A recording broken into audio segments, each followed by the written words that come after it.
Wel, bore da I chi gyd. Welcome to the service today.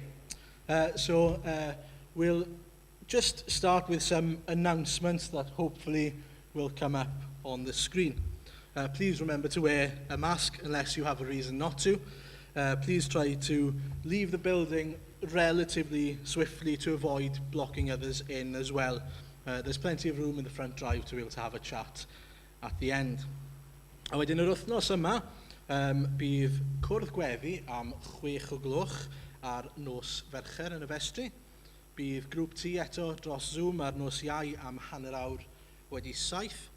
A wedyn dydd Sul nesaf am 10:30 yn ôl yr arfer byddwn ni nôl yn y capel, neu byddwch chi'n gallu dilyn ar YouTube. I'd just like to read a verse actually from Isaiah 25, just to help us to sort of set our hearts right before God as we worship. So Isaiah 25 adnod 1. O arglwydd fy niw ydwy ti, mawrygaf di, a chlodforaf dy enw am I ti gyflawni bwriad rhyfeddol, sy'n sicr a chadarn ers oesoedd.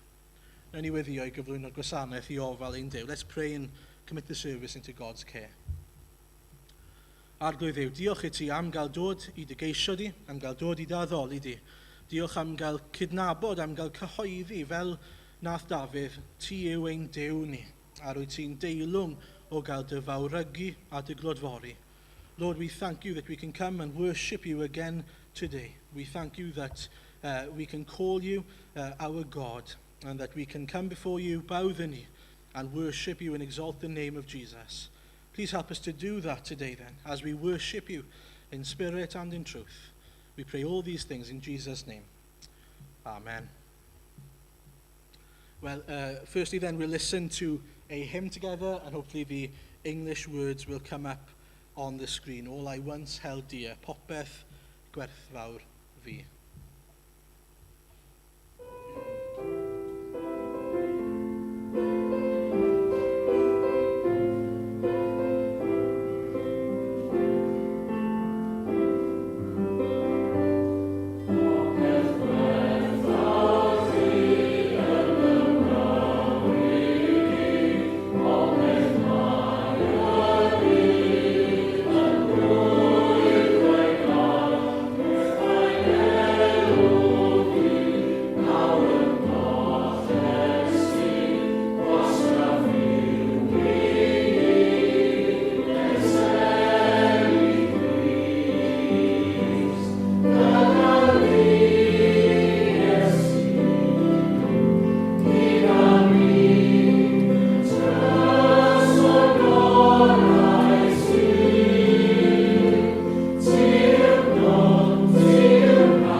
Wel, un peth trist dyn ni'n gorfod wneud heddiw yn anffodus i ni yw ffarwelio gyda aelod sydd wedi bod yn ffyddlon iawn gyda ni ers tipyn o flynyddoedd erbyn hyn. We are today saying a sad farewell of sorts and sending away to another church of Ellen.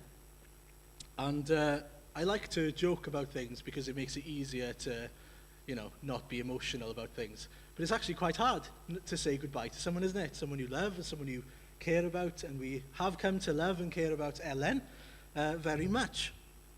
But Alan has stolen her from us and taken her to Capel Gomer in Swansea. I'm going to ask Sam to zoom out. He's already done that, has he? So Alan and Ellen, if you stand up, you can, or you can just turn around if you want. It's better to stand up and wave to the camera as well. We just want to say thanks to God, really, for Ellen and for the way she's joined us, become a part of the family. And she's been very faithful to us as well. She's been very faithful in the way she's been here, but also the way she's served us and has been a part of our family. And it's hard to say goodbye. But we are also expectant of God and the way God will work in her life as well, with her and Alan in Capel Gomer. It's great because now Capel Gomer will gain her.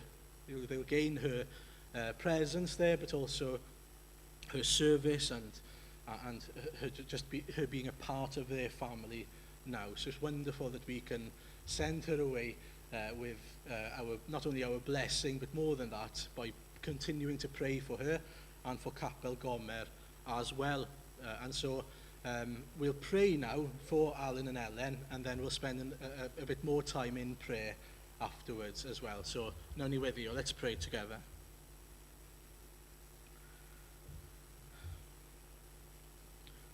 Arglwydd Dduw, ni mor ddiolchgar I ti am gael dod ato ti eto y bore yma. Lord, we thank you for being able to come into your presence this morning again. We thank you that you are such a great God, such a faithful God, as we heard in that verse in Isaiah 25. You are worthy to be exalted and glorified. We look back at your faithful works and your faithful nature in our lives, and we just want to give you all glory and praise again. And we want to give you glory for the way you have saved and brought Ellen here and have worked in her life and have matured her in such a way. Diolch Arglwydd am feithrin Ellen yn y fath ffordd o fod yn un fel plentyn bach yn ysbrydol, Arglwydd, ac wedi dod i eiddfedu yno ti, Arglwydd. I ni'n diolch am gael gweld hi'n dwy'n ffrwyth ohono ti, Arglwydd, ffrwyth yr ysbryd. Lord, we thank you for the way we've seen her bear fruit, and the way now she will continue in her life with Alan in Capel Gomer. And we just pray, Father, your blessing on them, your immense blessing on them as a couple, but also as people who serve in that church, as your body there in Swansea. We pray, Father, that they would be faithful to you, first and foremost, and also faithful to that church while you've called them there. We pray, Father, that you would use them there for your glory, for your blessing, Father. We pray in all things that you might be glorified in and through them. Arglwydd, ni'n diolch bod ni wedi gweld nid yn unig tystiolaeth o dy fod ti ar waith ynddyn nhw, ond trwyddyn nhw hefyd, Arglwydd. Felly ni'n gweddio dyfendith di arnyn nhw nawr. Plis arwain nhw, rho ddoi ffineb iddyn nhw, rho ras iddyn nhw, rho yr ysbryd iddyn nhw, Arglwydd, mwyn gallu dy wasanaethu di. Arglwydd, ni'n gweddio gnawn nhw dyfu yn eu cariad nhw tuag ato ti. Lord, we pray that they would grow in their love for you and in their faithfulness to you. We thank you that they are safe in your hands. And Lord, we thank you that the same is true for each and every one of us if we have trusted in you today. Lord, we thank you for the assurance that comes only from knowing and trusting in Jesus Christ. Arglwydd, diolch, mae fe yw ein unig obaith ni, ond bod y gobaith yn anobaith gyfan gwbl sicr. Neu gallwn ni ymddiried yn llwyr yn yr arglwydd Iesu am ein iachawdwriaeth ni. Arglwydd, os oes unrhyw un yma heddiw sydd ddim eto wedi ymddiried yn llwyr, ddim wedi trysto arno ti'n llwyr, Arglwydd, ni'n gweddio, rho ras, dangos dy hunan iddyn nhw, tywallt ysbryd arnyn nhw mwyn iddyn nhw allu deall yr efengil, credu'r efengil, a byw I ti Arglwydd. I ni'n diolch y gallwn ni roi ein hunain yn llwyr I ti. We thank you, Father, that we can surrender ourselves fully to you because we can trust in you. You are trustworthy. You are perfect in your nature. You won't let us down. You don't tell us lies. And we thank you for that. You are the only true living God. And we have the privilege of bowing the knee to you and worshipping you. Thank you so much, Father, for the privilege of knowing you, of being able to serve you, of being able to live for you. What an immense privilege that is. We ask your forgiveness, Father, for the times where we forget what a privilege it is. Arglwydd, ni'n meddwl am rai sydd yn dioddef ar hyn o bryd. Falle bod rhai o'n pobl ni, ein teulu ni yma Penuel Arglwydd yn dioddef, neu ymhellach draw Arglwydd ac yn wynebu treialon mawr. Wel, beth bynnag maen nhw'n ei wynebu Arglwydd, ni'n gweddio I ti ei amgylchynu nhw gyda dy gariad I, I ti ei cysuro nhw trwy dy air di a trwy dy ysbryd di, ac Arglwydd ei nerthu nhw I wynebu beth bynnag ti wedi rhoi ar ei llwybr nhw. Lord, we thank you as we face trials and tribulations, that nothing is put on our path without you having ordained it. And Lord, we thank you that you will never leave us or forsake us in that trial. Rather, we will conquer, we will triumph over it, thanks to Jesus. And we thank you, Father, then that we can lean on you fully to take us through. You will hold us fast. And Lord, we just ask for your help, because so often we try to do things in our own strength. We try to live life in our own way or in our own merit. We ask your forgiveness, Father. Help us to live fully and completely trusting in you. Lord, we just want to come before you today again and look at your word, study your word together. And we pray, Father, that you would speak to us. Thank you that this is a living word, that you speak through it today. Arglwydd, wrth I ni ddod felly at y gair yma, please agor ein llygad ni, agor ein calonnau ni, helpa ni dderbyn ac I ymateb i'r gair yma, I gymhwyso'r gair yma o sgweli di'n dda. Paid I gadael ni adael y lle yma fel y deithon ni mewn, Arglwydd. Ond gad I ni adael y lle yma yn gwybod ein bod ni wedi profi dy bresenoldeb di, Arglwydd, o sgweli di'n dda. Lord, then as we come, we think of those who can't be with us. Many families from the church ill at the moment, and others perhaps still at home, not able to come because of the virus. And we just pray now for them. We commit them to you, Father, as well. And we ask that you would speak to them. We thank you for the means of the YouTube channel to be able to stream to them. And we pray, Father, that it would work. We pray that they would be able to hear and listen to your word preached, and that they might respond at home as well, Father. Arglwydd felly, bydd yn agos ato ni, bydd gyda ni o sgweli di'n dda, a ymdrin ni yn ôl ein angen. We ask all these things for your name's sake. Amen. Well, today then, we are in Revelation 2, verses 12 to 17. The words in Welsh will be up on the screen, and I will read them in English then. Revelation 2, verses 12 to 17. And we're looking at the letter to the angel of the church and to the church then in Pergamum today. To the angel of the church in Pergamum write, these are the words of him who has the sharp double-edged sword. I know where you live, where Satan has his throne. Yet you remain true to my name. You did not renounce your faith in me, not even in the days of Antipas, my faithful witness, who was put to death in your city, where Satan lives. Nevertheless, I have a few things against you. There are some among you who hold the teaching of Balaam, who taught Balak to entice the Israelites to sin so that they ate food sacrificed to idols and committed sexual immorality. Likewise, you also have those who hold to the teaching of the Nicolaitans. Repent, therefore, otherwise I will soon come to you and will fight against them with the sword of my mouth. Whoever has ears, let them hear what the Spirit says to the churches. To the one who is victorious, I will give some of the hidden manna. I will also give that person a white stone with a new name written on it, known only to the one who receives it. Okay. Reit, felly dyna y trydydd llythyr mae Iesu'n ysgrifennu i'r eglwysi yma yn Asia Leiaf. Os wnaethoch chi fethu'r astudiaeth wythnos diwetha, wnaethon ni edrych ar yr ail lythyr, sef y llythyr i'r eglwys yn Smyrna, oedd yn wynebu erledigaeth mawr iawn. Mae copi ar gael o'r astudiaeth yna yn y blaen fan hyn os ych chi eisiau dala lan gyda hwnna os fethoch chi fe, neu mae e yn eich inbox chi os chi'n cael e-bost. Ac hefyd ar eich seddi chi mae yna bookmarks i chi allu dilyn trwy trefn y llythyr, a hefyd yr astudiaeth ar gyfer wythnos nesaf. Maen nhw hefyd ar gael, dim ond i chi e-bostio fi ar y diwedd, chi sy'n dilyn ar YouTube. A hwnna fydd y llythyr i Thyatira.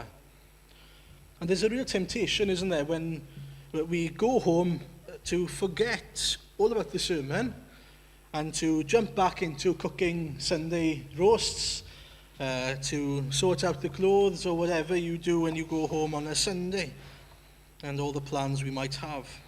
Well, I'd like to encourage you this afternoon to go home and to study, to reread the letter. If you can read with someone, even better, and just keep on thinking, how can I apply these truths? Right, felly ni yn Pergamus, neu Pergamum yn Saesneg. Mae fel pob eglwys yn y llyfr datguddiad, ni mewn dinas sy'n wynebu treialon a erledigaeth eitha difrifol. Ni hefyd dal i fod yn y wlad Twrci, ac wrth edrych o'r tu fas, mae'n edrych fel lle digon diddorol. The name Pergamum has been translated into the English into parchment, referring to the material you would write on, the parchment or the paper today you would write on. And that reflected their love of academia, of learning, with a huge library of about 200,000 scrolls. It was known as a learning centre. Ond oedd e hefyd yn ganolfan grefyddol. Oedd pob math o demle i gael, pob math o eilunod i gael i'r diwiau ffals yma, i'r eilunod fel Zeus, fel diwiau eraill Groegaidd. Y prif ganolfan crefydd oedd teml Asclepios. Sym chi'n gofio'r enw yna, ond teml Asclepios, sef diw iachad a gwybodaeth. Oedd e'n cael ei gynrychioli gan sarf. Oedd pobl yn dod at yr eilun yma i gael ei gwella. A dyma oedd un diwynydd yn dweud, sufferers were allowed to spend the night in the darkness of the temple. In the temple there were some snakes. In the night the sufferer might be touched by one of the tame and harmless snakes as it glided over the ground on which he lay. The touch of the snake was held to be the touch of God himself, and the touch was held to bring health and healing. Mewn geiriau eraill, oedd pwerau tywyll ar waith. Mae rhaid i ni ddeall bod gan Satan gryn dipyn o bwer, bod ganddo fe allu. A ni'n gweld fel, os chi'n cofio nôl i ddiwinwyr, Pharo. Chi'n cofio rheina yn copio yr hyn oedd Moses yn ei wneud, yn taflu ffon ar y llawr ac yn troi e mewn i neidr. Oedd rhai pethau o'n nhw'n gallu gwneud hefyd. Ac bod nhw'n gallu, bod Satan a hawl a pwer i wneud rhai pethau ni ddim yn deall, beth sy'n gwahaniaethu fe oddi wrth ddew yw bod e'n methu gwneud popeth, ond hefyd bod y pethau yna'n tynnu ni bant o ddew, nid yn dod â ni at ddew. For example, the lie that we see here with the god Asclepios is that he can heal and give us all knowledge. But it's actually a total lie, isn't it? Because they were healed for a time, but they would still ultimately die. So they weren't really healed. They weren't truly healed. And then we see that apparently they had all knowledge. But the problem with that is they knew nothing about the one that mattered most, Jesus. They were blind. They were kept from knowing the most important one that ever existed. Do you see the point? This supposed God was actually blinding them and keeping them from true healing of the soul. Felly, dim ond un sy'n gallu darparu iachad i'r enaid, neu iachawdwriaeth fel ni'n galw fe. Iachad sy'n dragwyddol. a gwybodaeth am ddiw, am bob peth, i agor ein llyged go iawn, am yr efengyl, am ein hunain, am Iesu Grist. Iesu yw'r unig un sy'n gallu gwneud hynny. A felly mae Iesu yn edrych ar y lle yma, sy'n edrych yn ddigon gwybodus, knowledgeable, ac yn edrych yn lle hyfryd o iachad. A mae'n galw yn lle mae gorsedd Satan, a lle mae Satan yn trigo y sarf. Mae e'n le tywyll, lle mae pobl yn credu mewn celwydd ac yn cael eu camarwain. But there's good news.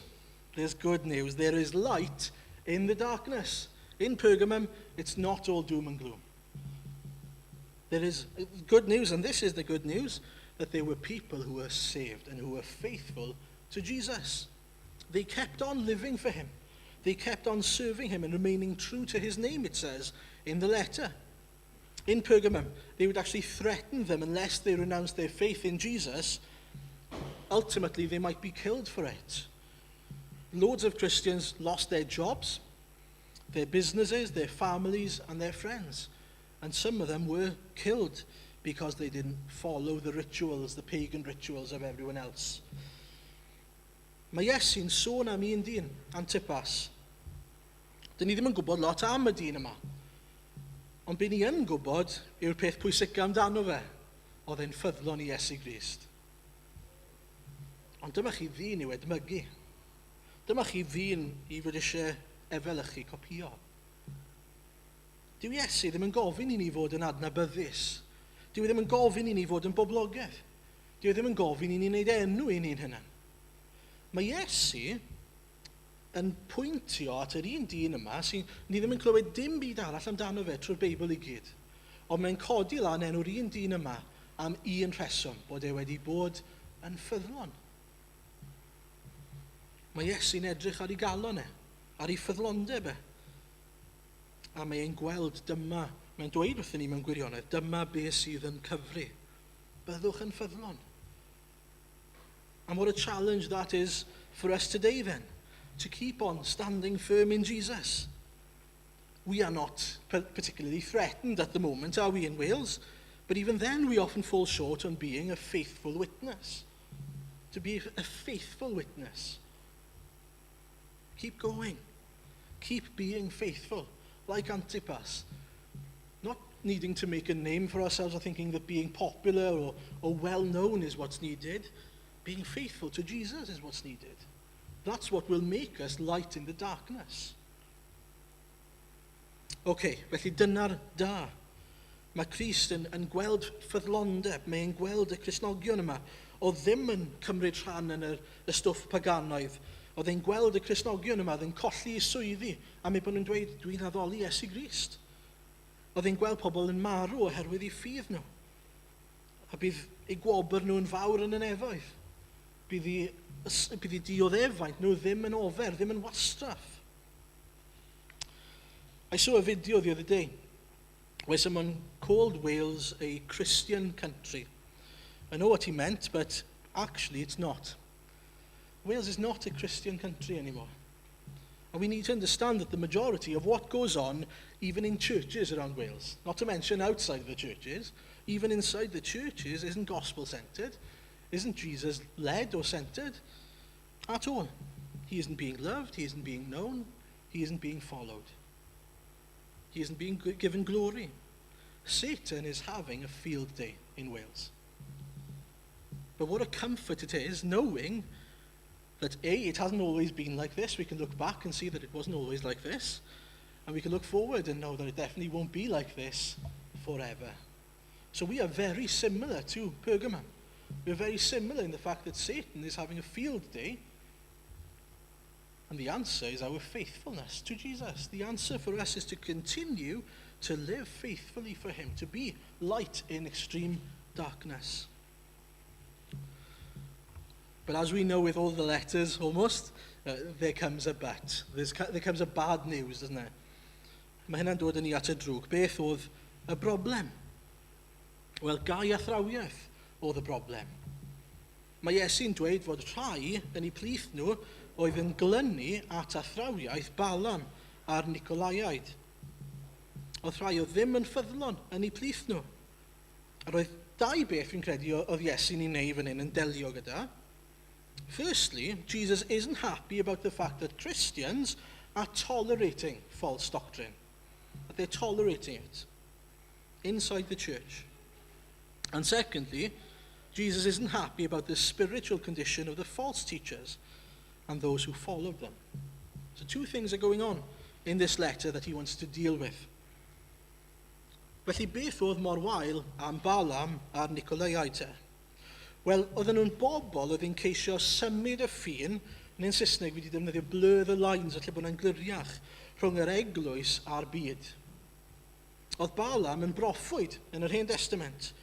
O'n i'n clywed yn Numeri 31 fod Balaam, fod e'n gynrychiolydd Duw, fel mae proffwyd i fod yn rhannu neges Duw, hefyd wedi rhoi cyngor i'r gelyn, mwyn denu pobl Israel i fod yn anffyddlon i Dduw. So he did what he was supposed to do, and he spoke the message that God gave him, but at the same time, sort of behind closed doors, he advised that enemy on how to get the Israelites to turn their backs on God. And that was all for the reward that the enemy, Balak, would give him. The money and the properties, everything that he could have. And so these type of people want to do two things. They want to do what God tells them to do, thinking, I'll be okay with God then, but on this hand, I want to do what I want to do. He wants to have it all. They want to have it all. They want to be friends with the world, and they want to be friends of God at the same time. A dyma Balaam yn esgeuluso bywyd dduwiol mwyn elwa yn fydol. Dyna beth sy'n digwydd fan hyn. Oedd e'n meddwl, dim ond i fi gadw rheolau Duw, byddai'n iawn gyda Duw. Ond oedd e hefyd eisiau pleserau'r byd. Oedd e eisiau y cyfan. Ydyn ni'n meddwl allwn ni gael y cyfan, pethau'r byd a Duw? Ydyn ni'n cyfaddawdu gyda'r byd drwy newid ein credoau ni, ein convictions ni, mwyn bod yn boblogydd falle, mwyn cael arian falle, mwyn cael pleser rhywiol falle, neu unrhyw elw arall fydol allwn ni feddwl amdanyn nhw. We need to realize that a profession of faith in Christ doesn't mean you can do whatever you want then in practice. It actually means that we need to stand firm and be faithful to Christ. Because Jesus came into the world to save us from our sins, didn't he? He came to save us from the flesh and to a life of good works and of glorifying his name and of living for him.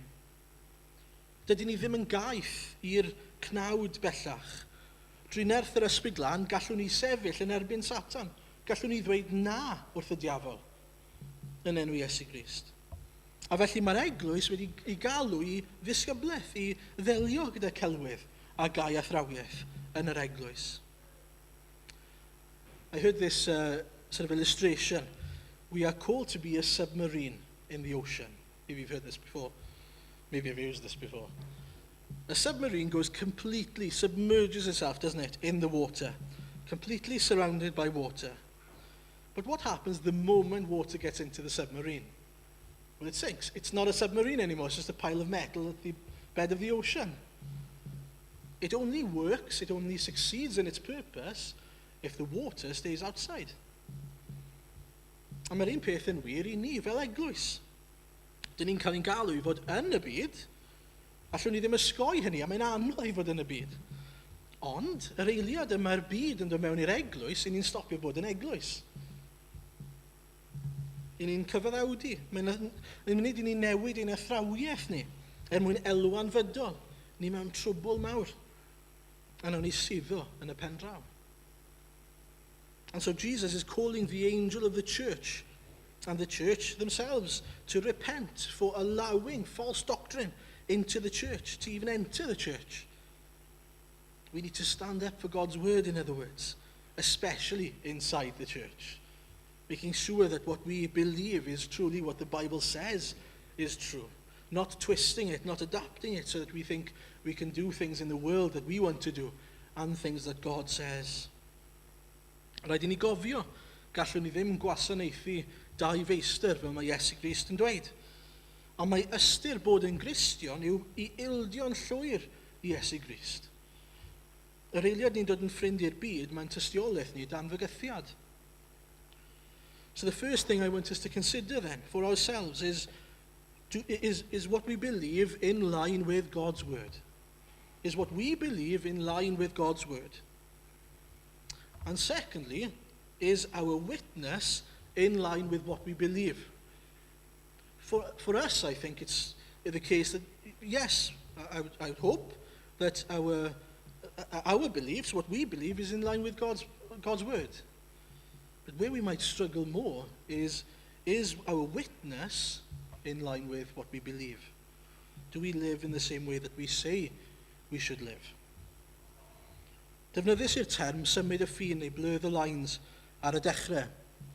Un peth sy'n angen i ni i weddio a'i wneud yn glir iawn i bobl o'n cwmpas ni yw fod Cristion yn wahanol iawn i rywun sydd ddim yn Gristion. Ni'n hollol wahanol. Ni fel, gan bod ni'n blant Duw yn ddinasyddion yn nefoedd, yn etifeddion ni a ddewidion i ni'n bobl gwbl wahanol i bobl sydd yn y byd. Roedden ni'n union fel nhw, ond nawr ni wedi'n trawsnewid yn llwyr. And so we won't do any favours with the world by trying to blur the lines and bend the word in order to make it easier for people to become Christians or to enter the kingdom of God. Because entering the kingdom of God is just as hard as getting a camel through the eye of a needle. You see, it's not our job to try and persuade people and make it easier for people to come into the kingdom of God. It's our job to testify to the gospel and to pray for them. To pray for a miracle to happen in their lives. That's what it will take to get them into the kingdom of God. Felly safwch dros y gwir, y tu fewn yn yr eglwys ac y tu allan i'r eglwys. Os chi wedi cwmpo i'r syniad y gallwch chi gael y cyfan, mae angen i chi edifarhau hefyd, a sylweddoli fod dilyn Iesu hefyd yn golygu cario eich croes yn ddyddiol a'i ddilyn e. Cario eich croes yn ddyddiol. Fel mae'n defnyddio'r darlun, cymerwch fy iau arnoch chi, mae'n dweud. Ond beth sydd yn hyfryd am hynny yw fod yr iau yn ysgafn, yn hawdd i'w ddwyn. A mae'r baich yn ysgafn i gymharu gyda baich pechod, baich eogrwydd, baich y gyfraith. To finish this point then, I'd like us to consider, are you alert to the doctrine of our church, even our church, what others inside the church believe? Are we looking out for one another? Do we challenge one another? Do we as leaders of the church discipline each other? It's important. Are we willing to stand up for the truth? In the very near future, and I think it's even starting now, I think that people won't want to be your friend anymore because of what you believe about certain things, like marriage, that marriage is between a man and a woman, about the Bible, about sin, and about other things as well. The question you've got to ask there is, well, what matters most? Jesus, following Jesus, honouring Jesus and being faithful to him, or wanting to have it all? Because that's the temptation for Christians, isn't it? I want to have it all. I want to believe in Jesus and follow him and have all the benefits of knowing him. But I also want to have the world, and I want to embrace the world. I want to have them in the church. Of course we do, but we can't have it all. We can't compromise one for the sake of the other. Ydyn ni'n credu y gallwn ni wasanaethu dau feistr? Yn Mathew 6 mae'n dweud, ni all neb wasanaethu dau feistr, oherwydd bydd unau'n cysau'r naill ac yn caru'r llall, neu'n deyrngar i'r naill ac yn dirmygu'r llall. Ni allwch wasanaethu Duw a Mammon. A mae'r un peth yn wir, nid yn unig am arian, ond am holl bleserau y byd a pleserau'r cnawd. Okay, so that is the bad and the challenge as well to some degree. Then there's a warning. In your letter, you'll see there's a warning, reminding us that even though we may be willing to compromise, Jesus isn't going to compromise. He won't tolerate false teaching. Jesus will come with judgment against those false teachers before the second coming. He will bring judgment on them before then. And that's a big thing, isn't it? Imagine the impact that would have on your witness as a church. If God came and brought judgment on half your church, how would that look to the world? The witness of your church would be completely and utterly compromised because water has come into the submarine. Ond mae cysur yma i ni hefyd, wrth ystyried fod y rhai sy'n ffyddlon yn mynd i gael ei gwobrwyo. Ac hefyd wrth ddysgu bod Crist yn mynd i ddod ar rhyfela yn ei herbyn hwy, mae'n dweud. Os edrychwch chi ar adnod 16, mae hwnna'n bwysig iawn. Mae'n dweud, os na fyddwch chi yn edifarhau, bydd Iesu'n dod ac yn rhyfela, nid yn erbyn y Cristnogion, ond yn erbyn y bobl yna sydd yn dysgu gair athrawiaeth. So bydd yn rhyfela yn ei herbyn hwy, nid yn erbyn yr eglwys. Jesus will deal with with that false doctrine and those who teach it, not with the church who are faithful. Finally, and incredibly, there is a reward. This is my final point. And this is a wonderful part of the message, isn't it? I think it's a reflection of the difference knowing Jesus makes to our lives. Listen to what Jesus offers those who know him, he promises to us. He says, to the one who is victorious, I will give manna and a white stone. Those are the two things he rewards them with. Yn gyntaf te, y manna. Ni'n meddwl yn ôl, na gen i wrth feddwl am manna, i ddarpariaeth Duw yn yr anialwch. Chi'n cofio? Manna yn dod lawr o'r nefoedd. A mae Duw yn dweud wrth yr eglwys yma, y bydd e'n darparu, yn cadw, yn bendithio, yn rhoi pob peth sydd ei angen arnyn nhw drwy Iesu Grist. Bydd dim newyn ysbrydol arnyn nhw, bydd dim syched ysbrydol rhagor. Bydd Crist yn bopeth iddyn ni, nes y diwedd. Wnaeth Iesu, sef bara'r bywyd, ddim ein gadael ni. Mae cyflawnder i gael yn Iesu Grist. Bydd e'n cynnal ni am dragwyddoldeb. Chi hyfryd? Dyna'r manna i ni'n ei gael. Nid manna sy'n para 7 diwrnod. Nid manna sydd yn dod i ben yn yr anialwch. Ond manna, Iesu ei hun i fwydo ein henaid ni am dragwyddoldeb. And then we hear that he gives us a white stone. In those days, white stones were used for a lot of different things. So theologians sort of differ on what they believe about this. Some would say they'd be given as a ticket to a banquet, for example. They would be used as a sign of friendship, or even as a sign of acquittal in a court of law. And Jesus may well have had all these things in mind when he was talking, but I think he was referring to a sort of ticket to a banquet. It makes perfect sense in the context. Y pryd hynny, o'n nhw arfer roi carreg wen o'r enw Tesserae. Na beth yw enw fe? I bob un oedd yn ennill rhyw fath o gemau cyhoeddus, rhyw fath o Olympics pryd hynny. Oedd y garreg ma'n wen, ac oedd enw y buddigwr yr enillydd ar y garreg yna'n cael ei inscribo mewn ynddo fe, fel rhyw fath o dlws os hoffech chi, rhyw gymysgedd o dlws a medal. Wel, oedd y garreg yma te'n caniatáu iddyn nhw fynd mewn i'r holl wleddau a'r holl bartion mawr am weddill i bywydau nhw. Oedd e fel rhyw fath o yr ultimate VIP pass pryd hynny, i unrhyw party o chi moyn. So they would arrive at a party, they'd bring out their stone, have their name on it, and they'd say, this is who I am. And they'd be, in you go, sir. In you go, madam. Straight away into the banquet. Well, what a picture, a shadow that is of what will happen to us.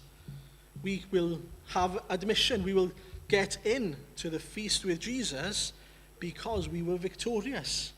Not that we were victorious, but that Jesus was victorious in our place. Mae'n enwau newydd ni fel rhai sydd wedi'n ailenni.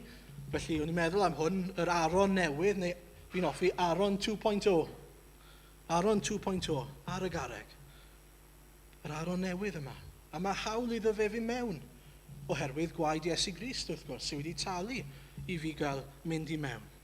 A mae'r garreg yn lan, wrth gwrs, yn symbol o'r ffaith ein bod ni'n lan yn cael mynd mewn am ein bod ni wedi cael ein puro gan yr arglwydd Iesu. Felly mae pob un sydd wedi cael ei gwneud yn lan ac wedi hysgrifennu yn llyfr y bywyd ac yn cael derbyn y garreg newydd yma yn cael dod i mewn, yn cael gwledda am dragwyddoldeb gyda Iesu Grist. It's such a wonderful picture, isn't it, of what is waiting for us in heaven. The assurance of salvation that we have, because our names are literally set in stone. It's set in stone that you and I, if you belong to Jesus, will be in eternity with him. Again, not because we deserve it, but because Jesus paid the price so that we can enter in. I like the picture and the reminder here that it's Jesus who gives us the white stone. Did you notice that? He will give you the manna and he will give you the white stone. It's not that we've earned it. It's not that we've paid for it. It's a gift from Jesus. And it's the only way you'll ever be admitted into the great feast. And what a wonderful gift it is. He gives us the stone. We can't earn it. He has been victorious, but he gives us the stone because he wants to feast with us. He wants you in his feast, the feast of heaven, of eternity. Felly, rhowch glod i'r arglwydd. Molwch yr arglwydd. Gawn ni'n cadw a'n bendithio am dragwyddoldeb. A clod iddo fe hefyd fod ein iachawdwriaeth ni yn set in stone. O'n i'n methu meddwl am gyfieithiad i hwnna, a sy'n eisiau, mae yn set in stone. Mae yna sicrwydd llwyr o'ch iachawdwriaeth chi. Mae wedi rhoi yn rhodd i ni. Ond wedyn mae angen i ni drysori fe yn dos e. Dychmygwch os bydde rhywun yn rhoi y garreg wen yma i chi, in real life nawr, yn llythrenol, bod chi'n cael carreg wen gyda'ch enw chi wedi'n sgrifo arno fe yn rhodd. Byddech chi'n cadw fe'n agos i'ch calon. Byddwch chi'n trysori fe. Byddwch chi'n neud yn siŵr bod chi'n gwybod lle mae e trwy'r amser. Well, what about our salvation then? Are we holding on tight? Are we treasuring it above all else? Especially above the things of the world. And there is an invite, of course, finally, to anyone, everyone, to come. As I said before, he wants us to feast with him. He wants us to have a white stone. He wants you and me and others to come and join him in the feast of heaven. He came to die so that they can have life. And so come, accept Christ, repent, and follow Jesus. For his name's sake. Amen. Well, we're going to finish then by listening to the last hymn, which is Crown Him with Many Crowns. And I couldn't actually find a translation to the second verse. So the second verse is in English on the screen, but all the others are in Welsh, so we'll listen together.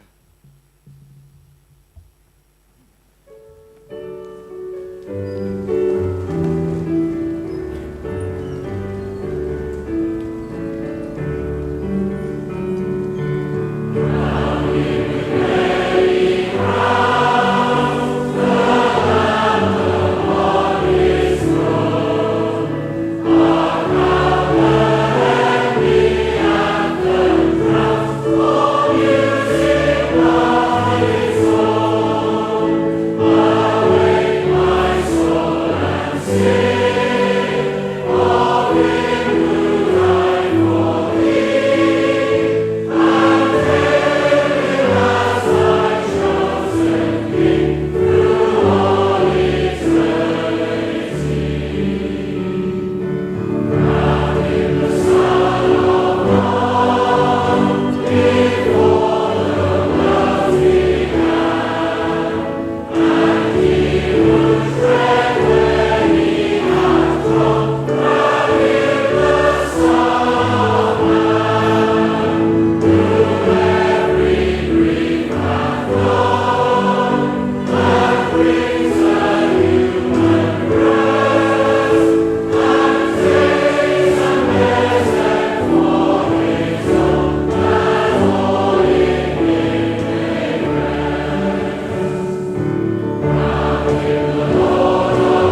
Felly arglwydd, ni'n diolch i ti am dy air i ni unwaith eto, am ein herio ni arglwydd i ystyried sut mae arno ni'n ysbrydol. Lord, as we consider where we stand spiritually now, we pray, Father, that you would continue to speak to us and challenge us. Thank you for the encouragement that there is in this word to those who are being faithful. But we pray, Father, that we will continue in our faithfulness, not letting any lies come into the church or into our own lives. We pray that we would serve only one Master, the Lord Jesus Christ. Help us, Father, fill us with your Spirit and send us out, we pray, for your glory. For your name's sake we ask. Amen.